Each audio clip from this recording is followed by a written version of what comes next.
महत्त्वाची बातमी आहे। वाशिम जिल्ह्यात उष्णतेच्या लाटेचा येलो अलर्ट देण्यात आलेला आहे। वाशिम जिल्ह्यात काल 43.4 अंश सेल्सिअस तापमानाची नोंद झाली आहे। नागरिकांनी सतर्क राहावं असं आवाहन प्रशासनाकडून करण्यात आलंय।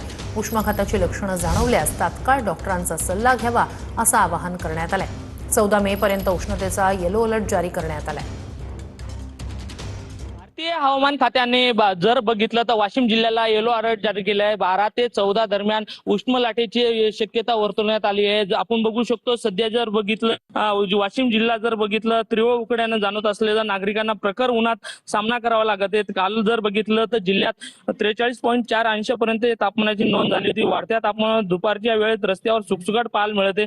जिल्हा प्रशासनाच्या वतीने एक टोल फ्री नंबर दिला आहे, जेणेकरून अति आवश्यक असला तर उष्णघाताने कोणतीही अशी काही घटना घडलीच तर लगेच डॉक्टरांना टोल फ्री नंबरवर संपर्क साधण्याचा सल्लाही देण्यात आलाय। नागरिकांनी सतर्क राहून घरातच राहावे असे आवाहन करण्यात आलेले आहे। कॅमेरामन सचिन राणेसह विठ्ठल देशमुख, TV9 मराठी, वाशिम।